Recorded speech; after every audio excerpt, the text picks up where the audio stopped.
In essence, your blood has to maintain a very specific pH level for optimal health, right? If your blood becomes too acidic, you die. If your blood were to become too alkaline, you would die.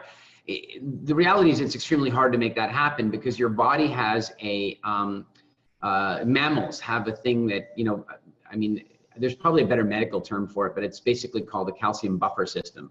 And so what happens is that when somebody has a very acidic diet, so let's say they're, in nature, they're in a season where they're eating lots and lots of sugars and lots and lots of animal products and stuff, so there's a lot more acidity in their food, then what would happen is the body would say, oh, look, my blood's getting a little acidic, so I'm going to borrow some calcium from the bones to balance off. I can make calcium bicarbonate in my body, and then I'll alkalize my blood again, and everything will be fine. And then the seasons would switch, and we'd be having a lot more alkaline lifestyle, a lot more green veg, et cetera, et cetera. And then we would then repay that loan to the bones. In nature, that's what would happen.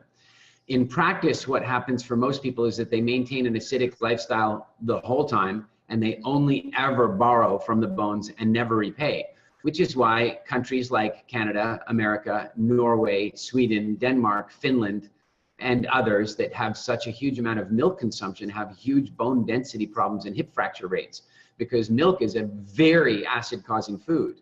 So they drink the milk and the cheese and they cause all this acidity, and then they take calcium from the bones to balance off the acidity, and they end up having weaker bones. So as a general rule of thumb, we want to avoid things that are going to create high degrees of acidity in our diet. Now, lemons are out at the moment anyway, really, from a spring perspective, but things like vinegar, it's not even so much about the acidity with vinegar, it's more about like it just being a fermented product that is not maybe ideal for our digestive system. And yes, will trigger a more acidic reaction in the body.